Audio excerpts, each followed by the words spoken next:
Eh bien bonjour à toutes et à tous, ici The Marvelman. Aujourd'hui on se retrouve pour ce 135e récap de Marvel News. Donc je vais récap toutes les news Marvel qu'il y a eu dans la semaine, c'est parti. Par rapport à Daredevil Born Again, on a eu beaucoup de choses. Déjà on a eu un trailer à la D23 qui a leaké, j'ai fait une analyse. Un trailer que j'ai beaucoup aimé, qui me rassure particulièrement sur le ton de la série et sur la violence j'allais dire, et l'action. L'histoire aussi a l'air assez cool et vraiment on ressent un peu j'allais dire, le côté Netflix, donc ça fait plaisir. On a les acteurs ensuite qui ont parlé de la série. Déjà, Vincent D'Onofrio dit que la série va être très violente, voire même plus que l'ancienne série. Surtout que son personnage fait une chose, il pensait même pas que ça allait pouvoir être diffusé. L'acteur de Daredevil dit que par rapport au crossfire avec le MCU, il y avait des petites collisions. On sait déjà qu'il y a le père de Miss Marvel dedans, sans doute d'autres choses. Il a dit aussi que sa première scène avec Karen et Foggy n'avait pas été très dure à tourner car en fait ils ne s'étaient pas vus eux depuis depuis pas mal de temps, en tout cas tous les trois ensemble. Et du coup la scène en elle-même parle du fait de se retrouver depuis un moment et de parler du bon vieux temps, donc c'était assez facile à faire. Même l'acteur de fils ne sait pas s'il tournait ou si c'était une scène entre les acteurs. Ils ont même utilisé des accessoires d'ailleurs de l'ancienne série, en effet il y a une boîte où ils retrouvent de vieux objets et ça venait de l'ancienne série que les acteurs avaient gardé, donc c'est assez cool. Ils ont aussi dit que par rapport à l'ancienne série évidemment il y avait des liens et qu'il y avait des intrigues qui se reliaient à l'ancienne série, forcément.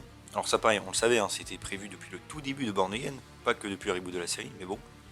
Ils ont dit aussi que c'était un peu difficile de faire une nouvelle série qui peut plaire aux nouveaux spectateurs sans perdre non plus les anciens, et que les anciens, j'allais dire, ne soient pas perdus, de même que les nouveaux spectateurs, qui n'ont pas vu l'ancienne série. L'acteur de Punisher aussi, et ça me rassure pas forcément, a dit qu'il y avait d'énormes sauts effectués avec son personnage ou d'autres. Alors des sauts, je crois que ça veut dire l'évolution, j'allais dire, et que tout était justifié, mais que en gros fallait l'accepter. Et il a même la phrase est tournée, j'ai un petit peu peur de ce qu'il veut dire par là, mais bon, encore une fois on verra, mais il a dit que c'était justifié dans l'histoire. Et Karen dit que certaines choses vont rattraper leur personnage de l'ancienne série, évidemment. J'imagine qu'elle parle de Bullseye. On a ensuite l'acteur Daredevil qui a dit qu'évidemment qu'il aimerait refaire un crossover avec Tom Holland et en soi avec Spider-Man, assez logique. Il redit qu'il y aura des scènes évidemment one-shot d'action, mais ça on le savait déjà. On a appris aussi malheureusement du coup que l'acteur de White Tiger, qui sera dans la série Hector Yala, est décédé en décembre dernier, donc dommage. On a les Newton Brothers qui feront la musique de la série, ça on le savait, qui ont dit qu'ils adoraient évidemment la musique et le thème principal de John Paesano, donc on peut espérer qu'ils vont réutiliser un petit peu.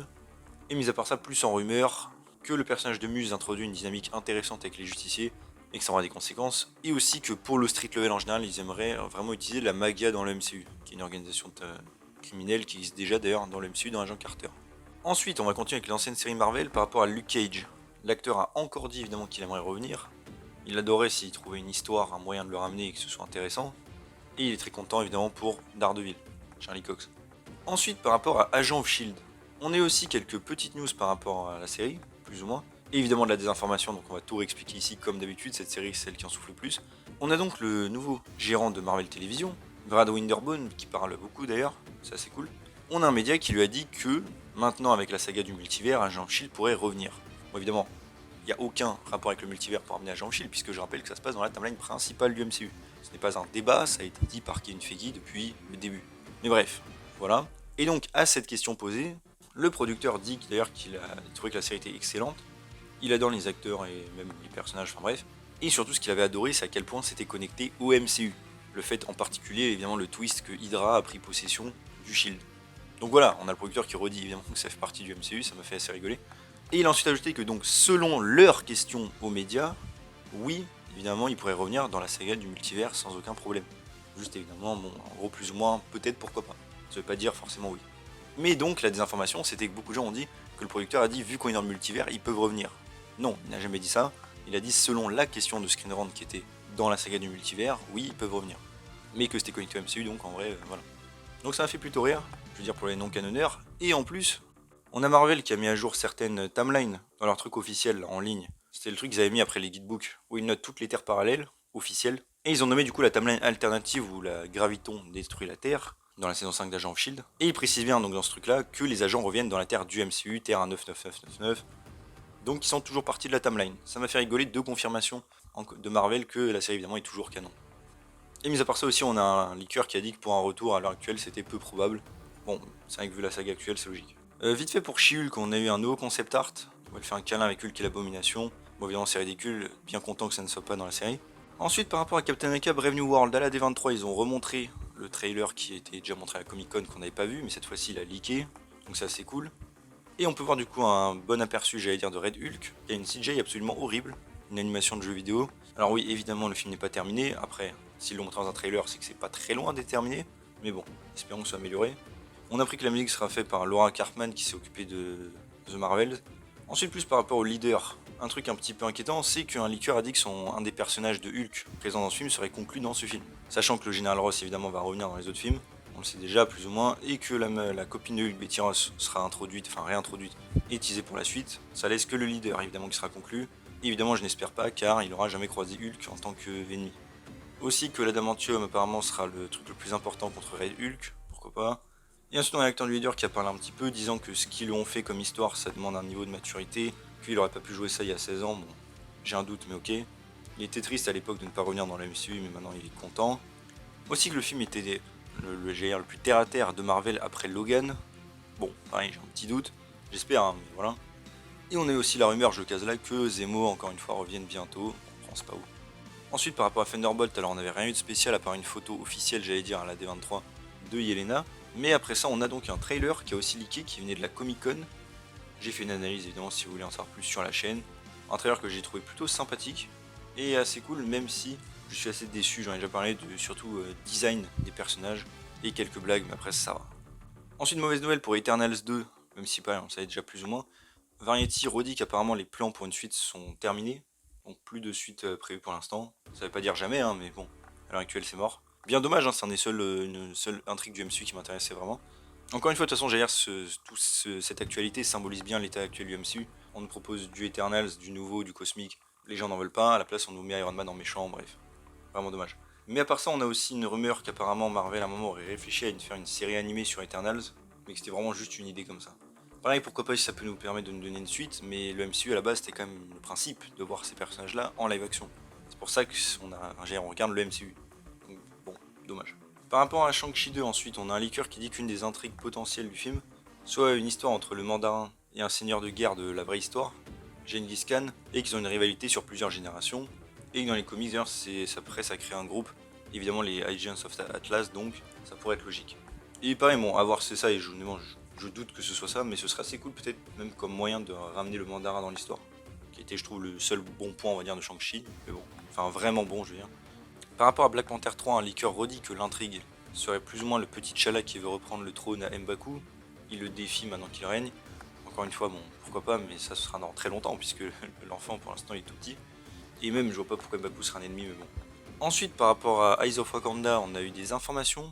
Alors déjà un leaker qui dit que l'animation ressemblerait à ça, je vous montre un extrait, surtout au niveau du visage, pourquoi pas. Mais la D23 elle-même nous a donné quasiment rien de nouveau. D'ailleurs c'est assez marrant hein, parce que j'en reparlerai à la fin, mais vraiment cette D23 a été catastrophique je trouve, en particulier pour les séries animées. Donc on a eu la confirmation d'un Iron Fist, 4 épisodes, bon tout ça on le savait déjà. On est allé voir l'histoire de comment le Wakanda reste secret pendant des siècles.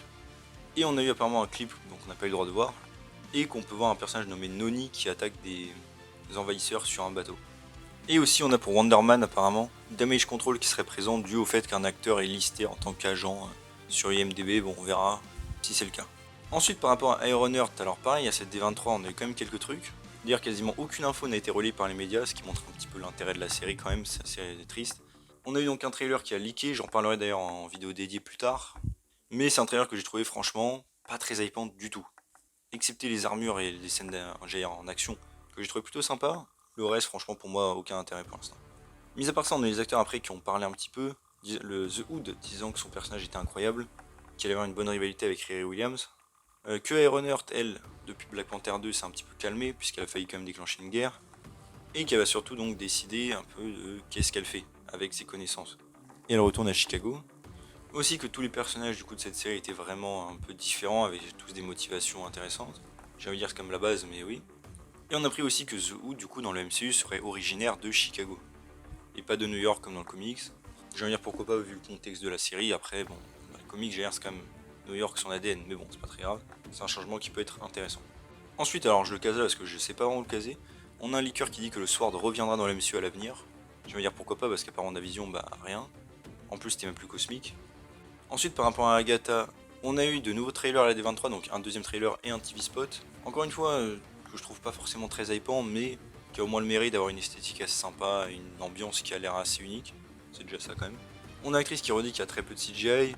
Kevin Feige aussi qui dit que par rapport à un retour du personnage après, là il y avait un arc qui commence et qui se finit dans cette série. et qu'il faut voir où le personnage va finir et la réception du public pour savoir si elle reviendra, logique. Il dit aussi que l'actrice était très impliquée dans le rôle, ça fait plaisir. Et on a aussi l'acteur du coup de Wiccan qui a dit que chaque épisode de la série était basé en fait sur un film d'horreur, un thriller différent. Pareil, pourquoi pas, ça peut être cool. Et en vite fait par rapport à la série Vision, on a eu la rumeur encore une fois qu'il y ait Jack Schaefer qui était donc sur WandaVision et Agatha, ce serait logique. On a eu aussi la rumeur d'ailleurs pour Vision que Marvel Studios voudrait Javon Walton apparemment pour jouer un adolescent, j'imagine un des enfants je veux dire de Vision. Par rapport à Scarlet Witch ensuite, on a un leaker qui dit qu'à l'heure actuelle elle est morte dans le MCU. Alors est-ce que c'est métaphoriquement ou réellement, j'allais dire, on ne sait pas, mais qu'évidemment elle sera là quand même pour les films Avengers. Et que pour le film Scarlet Witch, c'est toujours une idée sur un tableau, mais qu'il faut que ça se concrétise. Pour Doctor Strange 3 ensuite, enfin je le case là, c'est l'acteur de Mordo qui dit qu'il y a une belle porte ouverte pour qu'il revienne dans le futur du MCU. J'ai envie de dire alors oui, mais il serait temps parce que là ça fait pas mal d'années. Par rapport à What If aussi à la D23, ils ont parlé de choses, même si nous on a eu droit à rien, et des choses pas forcément très nouvelles. On sait qu'il y aura Moon Knight, Iron Heart, un Cowboy Shang-Chi, Mega Hulk, Armor Wong, White Vision, qu'il y aura un épisode ensuite dans un style années 60, animé justement japonais dans le style, avec des robots qui vont faire une espèce de Megazord pour affronter des monstres gamma. Bon, encore une fois, pourquoi pas, mais bon, pas très intéressant je trouve. Et que parmi eux, il y aura donc Sam Wilson, Monica Rambeau, Moon Knight, Red Guardian et Shang-Chi, et qui fera un Avengers Assemble. Et on a aussi reappris encore une fois que c'était la dernière saison, mais c'est pas nouveau. Ensuite pour Marvel Zombie aussi, pas grand chose de nouveau. TVMA avec ses 4 épisodes, ça on le savait.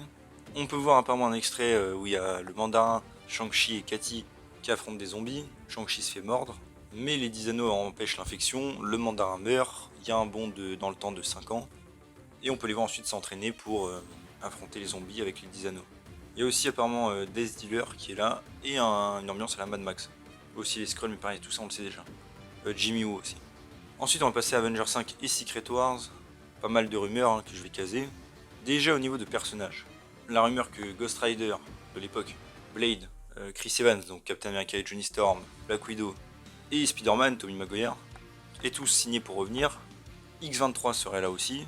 Wolverine et Hugh Jackman aussi, évidemment, mais que lui, carrément, il reste après Secret Wars. Ça, c'est intéressant. Que Hulk soit assez important dans l'intrigue. Que Loki serait au centre de l'histoire des deux films. Que Sylvie, évidemment, sera assez présente et dans un rôle à la Black Widow, à l'époque de Endgame. Pas qu'elle va mourir, mais juste qu'elle soit importante. Par rapport à Kang, qui encore une fois, à l'époque, il tentait apparemment de le faire évoluer vers autre chose, mais que maintenant, du coup, ça paraît un peu compromis. Renslayer, pareil, apparemment, elle devait revenir, mais vu que l'intrigue de Kang, apparemment, est abandonnée, bah, c'est plus certain. Ce serait bien dommage d'ailleurs. Toutes ces intrigues, il faut les terminer. Que pareil, ils avaient beaucoup de plans pour ramener le Reed Richards de 2005, qui était vraiment incroyable, je trouve. Et qu'ils avaient plusieurs idées, mais j'imagine du coup que ça se concrétisera plus dans ce film-là. Mais c'était pas que pour ce projet, c'était pour d'autres aussi. Et qu'à ils avaient même envisagé en faire le Maker. Ce serait très cool, mais bon, pour le coup, celui de 2015 serait bien mieux dans ce rôle, je trouve. Mais bon. Aussi qu'on reverra évidemment Terre 1005 dans ce film, donc la saga X-Men, qui veulent faire Avengers vs X-Men avant la fin de cette saga, donc pareil, j'imagine, avec ces personnages-là, donc ceux de la Fox. Que Star-Lord aussi éventuellement fasse les Annihilators, donc une équipe cosmique très puissante d'ailleurs, où il y a Sentry aussi, donc ça pourrait être cool en effet, et ce serait peut-être son rôle, j'allais dire, maintenant qu'il est sur Terre. Par rapport à Fatalis aussi, qu'à l'époque il y avait pas mal de plans pour après Secret Wars justement, dont un projet solo, mais que maintenant évidemment c'est plus ou moins à la poubelle, puisqu'ils vont l'utiliser juste pour ces films-là, bien dommage. Que le Fatalis du coup d'Iron Man là, vienne de l'univers sans doute des 4 Fantastiques, on verra. Pareil, évidemment ça me paraît cohérent, et j'ai une vidéo théorie d'ailleurs que j'avais fait bien avant qui va arriver sur ça. On a l'acteur aussi de Razor Fist de Shang-Chi qui a dit que sur un retour potentiel, il y avait beaucoup de monde, donc peut-être. Et on a donc les 2 productions des films là qui vont commencer à Londres bientôt. Et le nom de production, c'est Royal pour Avengers 5 et pour toujours dans Avengers 6. Par rapport aux Young Avengers, en vite fait, il y avait la rumeur que Marvel voudrait Sean Levy pour réaliser ça, celui qui a fait Deadpool 3, et en même temps il a l'habitude de filmer avec des enfants, donc pourquoi pas. Et que sinon de toute façon il le voudrait pour un autre projet, c'est logique. Et aussi la rumeur, enfin plus ou moins Lee Curtis, que peut-être Hulking dans le MCU se trouverait à New Asgard. Ce serait logique. Ensuite par rapport à Spider-Man 4 du MCU, pas mal de rumeurs et des rumeurs que je trouve pas terribles. Déjà que certains nouveaux personnages seront introduits, logique, que Peter Parker ait une fac là vers New York, et qu'il est possible que Ned revienne. Encore une fois, cette idée je trouve serait totalement désastreuse, pour bien détruire la fin de No Way Home, comme Zendaya d'ailleurs bien sûr. Et qu'apparemment il y a eu un assez gros changement dans l'histoire de ce film, et que j'allais dire le combat entre Fisk et Spider-Man, en tout cas la rencontre, serait peut-être du coup reprogrammé pour la prochaine saga, donc post-Secret Wars. Encore une fois, si c'est ça, je suis totalement dégoûté. c'est ce qu'ils veulent faire avec Born Again. C'est un ennemi de Spider-Man, Fisk aussi à la base, faut pas l'oublier. On attend de voir ça depuis des années. On voulait, enfin plus ou moins tout le monde voulait un Spider-Man Street Level enfin dans le MCU. C'était l'occasion rêvée, donc vraiment ils ont pas intérêt à nous enlever ça, enfin franchement j'espère pas. Ce serait vraiment ridicule. L'acteur de Fisk d'ici là il aura plus de 70 ans. Et en plus voilà, encore une fois, si on nous vire Fisk mais qu'on nous fait revenir Ned et MJ, franchement, bon évidemment pour la chaîne j'irai, mais vraiment limite je veux pas aller voir le film, vraiment. Aussi que par rapport au réalisateur, ils envisageraient encore une fois deux réalisateurs pour le film, sans doute ceux de Miss Marvel, hein, il y avait déjà eu des rumeurs. Et un truc qui m'a fait rigoler aussi, c'est que l'actrice de Tante May, à propos de est-ce que quelque chose l'a marqué dans cette saga, le temps qu'elle y a joué, elle a dit non, rien ne l'a marqué. Ça m'a fait rigoler puisque c'est vrai que la pauvre elle avait rien à faire dans ce film. Il suffit de la comparer aux Tante May de Amazing, et surtout c'est le Tobey Maguire, voilà quoi. Ensuite par rapport à Your Friendly Neighborhood Spider-Man, la série animée, pareil à la D23, donc on a eu quelques trucs, déjà un extrait qui a leaké mais pas tout l'extrait, j'en ai parlé d'ailleurs en short. Par contre je tiens à préciser que bon, l'histoire peut être sympa, intéressante, et en soi faire un style années 60 sur le papier est bonne, mais l'animation 3D est absolument ignoble je trouve. En tout cas l'incrustation se fait très mal, il aurait fallu faire je pense une série en 2D pour que ça soit plus cohérent par rapport justement au style années 60, parce que là ça fait vraiment horrible je trouve quand on le voit en action. Apparemment donc un des extraits qu'on n'a pas vu commence avec Spider-Man, enfin Peter. On a une espèce de symbiote à la Venom qui apparaît et qui se bat avec Doctor Strange. Et ensuite une araignée qui passe par là, alors on n'a pas trop compris si ça vient du symbiote ou autre chose, qui est là et qui pique Peter. Et on peut voir ensuite Spider-Man en général se balader et affronter après deux gars qui a une armure à grande vitesse et un avec une super force. On sait aussi du coup que Spider-Man dans cette histoire ne connaît pas vraiment Doctor Strange avant qu'il le rencontre, qu'il y aura Iron Man aussi, que la relation entre Norman Osborn et Spider-Man, évidemment pareil, c'est pas nouveau, ça on le sait depuis genre 2-3 ans, c'est plus ou moins un what if où il est venu le recruter à la place d'Iron Man dans Civil War. Enfin, il y a encore un Spider-Man qui a besoin d'un mentor, bon c'est pitoyable, après au moins c'est Norman Osborn, c'est déjà ça quand même, plus cohérent. Et qu'en gros Norman dans cette histoire va utiliser des méthodes évidemment assez extrêmes comparées à Spider-Man. On a appris que Coleman Domingo aussi doublerait Norman Osborn, c'était le gars là, il y a beaucoup de rumeurs qui joue Kang. Et Hudson Thames apparemment jouerait donc Spider-Man, il faisait déjà dans What If. Selon aussi un des gars qui a travaillé sur la série sortirait en novembre. Encore une fois, ça aurait été cool de nous le dire, puisque la D23 nous a donné aucune date sur aucun des projets. Et toujours, apparemment, la rumeur qu'une saison 2 est toujours prévue. Hein. Je veux dire, c'était officiel, mais c'est toujours en préparation. Ensuite, pour Beyond the Spider-Verse, ça tournera dans quelques mois. Et ça sortirait d'ici 2-3 ans, apparemment. Et rumeur qu'il y aurait quand même un petit lien après Secret Wars avec ça. Pas un gros lien, mais un petit. Ensuite, par rapport au film Kraven, on a eu donc un nouveau trailer, j'en ai parlé vite fait. Trailer, on peut voir le Rhino, avec comme j'en ai parlé, un design que je trouve vraiment, j'ai l'air presque parfait, comics accurate, même si par contre le visage est pas bien. Et ça fait plaisir, après dommage que ce soit pas contre Spider-Man du coup.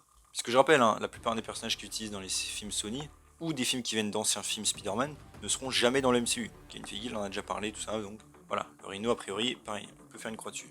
Apparemment Sony est très confiant qu'il y ait du succès comme Venom pour ce film. Et apparemment le film aurait été repoussé en particulier pour faire beaucoup de reshoots, pour développer les personnages et l'intrigue, j'étais en mode oui ça fallait le faire de base quand même, et pour éviter une espèce de flop à la Madame Web. Donc bon, voilà, Sony commence enfin à prendre peut-être. Et la rumeur assez drôle aussi, c'est qu'apparemment le Rhino n'était pas dans le film de base, c'est-à-dire qu'en fait en effet on le voyait dans le premier trailer, mais apparemment il était juste teasé à la fin du film, pour j'imagine un film solo après. Et du coup ils ont changé ça pour qu'on ait quand même le Rhino dans le film. Et j'ai envie de dire bah oui, tant mieux. Ensuite pour les 4 fantastiques, pareil à la D23, on a eu le teaser qu'on avait déjà vu. Un extrait, on peut voir l'équipe sur le tournage du film avec un costume pour Johnny Storm, que je trouve plutôt pas mal. Pour moi il y a juste un petit peu trop de blanc, si on pouvait corriger un petit peu ça, ce serait cool. Mais sinon oui, je trouve le costume plutôt cool. Il a un meilleur look en Johnny d'ailleurs maintenant, même si pour moi ça passe toujours moyen. On a aussi un extrait de la musique du film, dans la D23 que je trouve bon banal sur 20 j'allais dire, mais c'est pas très grave, c'est cool. Un liqueur aussi apprécié qu'il avait tort par rapport à sa rumeur que Galactus ne soit le seul dans le multivers, et qu'en fait c'était pas ça, c'est juste qu'en fait ils viennent d'un autre univers dans le film, tout simplement. On est aussi les photos de tournage, on peut voir une insigne qui parle de Westview, donc qui était déjà dans WandaVision. Et alors pour ça, bon, j'imagine peut-être des théories évidemment, mais pour moi là, juste le truc cohérent, j'allais dire, c'est que Westview existe dans leur timeline à eux, et que c'est un clin d'œil pour le fait que le réalisateur ait fait WandaVision. D'ailleurs, le réalisateur a même dit qu'il ne regardait pas les autres films, et qu'il avait surtout lu les comics pour le film, donc bon, tant mieux. Ensuite, on passe à Deadpool et Wolverine avec beaucoup d'informations. J'en ai certaines que j'ai parlé en short. Déjà qu'il y a eu des discussions pour faire revenir le Ghost Rider de Nicolas Cage, ainsi que les 4 Fantastiques de 2015, mais que malheureusement ça a échoué, pour Ghost Rider en tout cas. Pareil pour le Daredevil de Ben Affleck, il était considéré mais il n'a pas été dans le script. Pareil pour Iron Man, du coup. Bon, ça on le savait déjà hein, depuis des rumeurs à l'avance, mais en effet il devait bien avoir une scène à la fin avec Happy Hogan et Deadpool. Sauf qu'ensuite, vu qu'il y a eu l'histoire avec Fatalis, ils l'ont enlevé. On a aussi Sean Levy qui dit que par rapport à certains personnages, comme le Professeur X, Malicia, Jean Grey, Tornade, Cyclope et même le Dent de Sabre de Origins Wolverine, ils n'ont jamais été considérés dans le film. De ce qu'on sait, c'est un petit peu faux, en particulier pour le Professeur X, il y avait apparemment des discussions, mais bon. Et même l'acteur lui-même avait dit d'ailleurs qu'il reviendrait dans un projet, mais bon, bref. Je trouve ça d'ailleurs bizarre, hein, de même pas l'avoir soi-disant considéré alors que c'est le frère de la méchante du film. On a Ryan Reynolds qui a évidemment reparlé de Blade ou Wesley Snipes en disant que c'était une légende et qui mériterait un film à la Logan pour conclure son histoire. C'est vrai qu'après Deadpool 3, je suis plutôt pour, surtout que celui du MCU est en train de ramer, donc pourquoi pas. Et bref, il était content de rappeler aux gens qui était Blade et pourquoi il devrait manquer à tout le monde. Pour X23 aussi, on a eu la confirmation par l'actrice que ce n'était pas une variante, bon pareil, ça me paraissait évident mais au moins c'est clair. Pour Johnny Storm, c'est Ryan Reynolds qui a dit que c'était donc un au revoir au personnage et que c'était très cool de le faire. Après, bon, pareil, ce qui reviendra un jour, j'ai envie de vous dire, il va pas dire l'inverse et dire que c'était temporaire, bien sûr. Par rapport à Henry Cavill aussi, un truc drôle, c'est que il a dit du coup que c'était raser la moustache cette fois-ci, parce que la dernière fois dans Justice League, il y a eu tout un problème avec ça, je pense que vous connaissez l'histoire. Et il a dit oui direct pour venir parce que il était chaud. Et aussi l'anecdote, c'est que du coup ils ont tourné pendant 8 heures, pendant une journée, et qu'il a gardé le cigare toute la journée, et que du coup il avait très mal à l'estomac ensuite. Alors je trouve ça assez marrant parce que bon, pour une scène de 2 secondes comme ça, 8 heures de tournage c'est un peu chaud, hein, mais bon. On a Channing Tatum aussi qui a dit que Gambit était un des personnages les plus intelligents et plus cool et surtout inexploité et il en veut plus. Il est très reconnaissant à Ryan Reynolds et il ne sait pas comment lui rendre l'appareil un jour. Sean Levy d'ailleurs a révélé qu'il avait failli réaliser le film Gambit à l'époque avant qu'il soit annulé. Et Channing Tatum du coup dit qu'il prie pour que le film finalement se fasse, hein, il en discute même avec Kevin Feige apparemment. Bon, encore une fois je pense pas que ça arrivera mais pourquoi pas pour lui, ce serait cool. Mais au moins au pire le ramener plus tard. On a l'acteur de Pyro ensuite qui a dit pareil que son personnage n'était pas invariant et qu'il s'est passé évidemment beaucoup de choses depuis la dernière fois qu'on l'avait vu. Et c'est là que je m'interroge sur un truc, c'est que dans X-Men 3 il ne meurt pas, ça se passe en 2006, et en 2023 dans Days of Future Past on peut voir son briquet sur un mur avec un monument aux morts. Du coup a priori il est plus là à ce moment-là. Peut-être qu'il s'est fait enlever par le TVA avant cela. Il a fait que sa scène avec Johnny Storm c'était son premier jour de tournage et il a vraiment kiffé. Et qu'évidemment, bon, c'est logique, mais son accord avec Paradox, c'était qu'en gros, en échange de ce qu'il fait pour lui, il l'envoie dans une terre où il peut avoir tout ce qu'il veut, tranquille. Et quand il veut surtout. Ensuite, on a eu la rumeur, même si elles sont très fiables et corroborent beaucoup de choses qu'on a eu par rapport à d'anciens plans du film, c'est que le film en gros devait s'ouvrir avec Wade qui se fait arrêter par le TVA pour avoir utilisé la machine de câble. Pendant qu'il est en prison, il entend le TVA qui veut recruter les agglomérateurs pour former les Avengers multiversels pour lutter contre le Conseil des Kang. Et il devait chercher un Logan. C'est là que Wade s'échappe et décide de le faire avant eux, pour qu'il soit son meilleur ami, puisque le vrai, on va dire, est mort. Ensuite, ça serait un peu déroulé comme dans le film classique, mais en voyageant plus dans le multivers, ce qui aurait expliqué mieux la scène avec Happy. Il devait finir dans le Void apparemment, avec Johnny Storm qui continue d'insulter Cassandra Nova comme c'était prévu. Et c'était la fin originelle, et la scène post-crédit c'était du coup une scène avec Iron Man, Wade et Happy. Et Iron Man qui vire Wade. On a Emma Corrin aussi qui a dit qu'elle se sentait mal d'avoir entre guillemets tué Johnny dès le début, puisque c'est un perso aimé. On a Walker Scobell qui aurait bien dû jouer Kid Pool, mais ça s'est pas fait apparemment. Donc les liqueurs avaient raison à la base. On a Lewis Stan aussi qui a dit qu'il aimerait bien explorer sa backstory en tant que Shatterstar dans le MCU, avec son monde d'origine. Que la scène du coup avec Thor, c'est quelque chose du coup qui va bien se réaliser dans le futur. Ils vont en jouer justement, c'est assez cool. Que c'est Kevin Feige qui leur a parlé des agglomérateurs plus ou moins et qui leur a donné l'idée, s'inspirant des comics, sachant qu'apparemment dans les comics ça n'existe pas. Donc c'est un peu bizarre mais bon. Et que c'était pas des êtres Nexus. Ils ont eu que 1 jour et demi de reshoot au final apparemment. Ils ont parlé éventuellement d'une version longue mais que c'était pas très approprié. Et l'acteur a dit encore une fois qu'il ne sait pas s'il reviendra en Deadpool mais qu'il espère évidemment. Et voilà. Ensuite on a appris du coup que Deadpool 3 avait passé le milliard au box-office et qu'il était devenu même le film le plus rentable et rated de tous les temps en dépassant Joker. Ça c'est cool. On a eu la rumeur aussi qu'apparemment les deux acteurs de Deadpool et Wolverine aimeraient faire d'autres films Deadpool et Wolverine à l'avenir. Pareil pourquoi pas, et ça rejoint la rumeur que Wolverine restera après Secret Wars. En vrai qu'on a aussi Channing Tatum qui en rigolant a dit qu'il ferait tout pour que son film ait lieu de Gambit, même tuer des chats. On a aussi Halle Berry, donc Tornade, qui a dit qu'elle n'a jamais été demandée pour revenir dans Deadpool 3.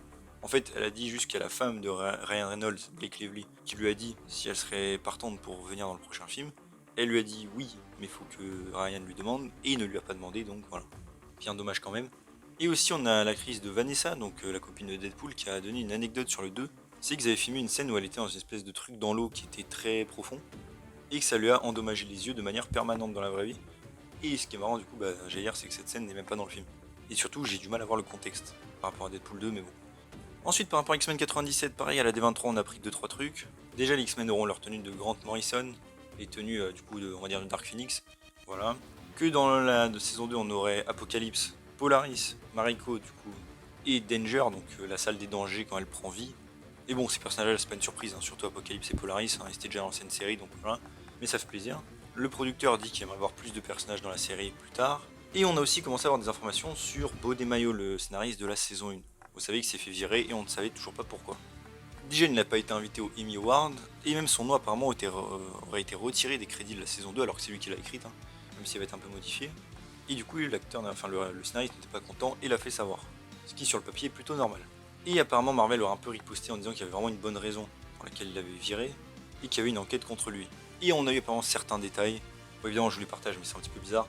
Déjà qu'il leur a envoyé des photos de lui nu dans des poses de super-héros à des gars de la production, en disant de s'inspirer. Et apparemment aussi, il aurait pas mal harcelé une secrétaire, enfin une assistante ou je sais pas quoi. Bon, encore une fois, GR, de toute façon, ça ne regarde pas vraiment, et on saura jamais de toute façon les faits. Mais bref, en tout cas, il est viré. Après, c'était quand même un bon scénariste. Hein. Ça aurait été cool qu'il déconne pas du coup.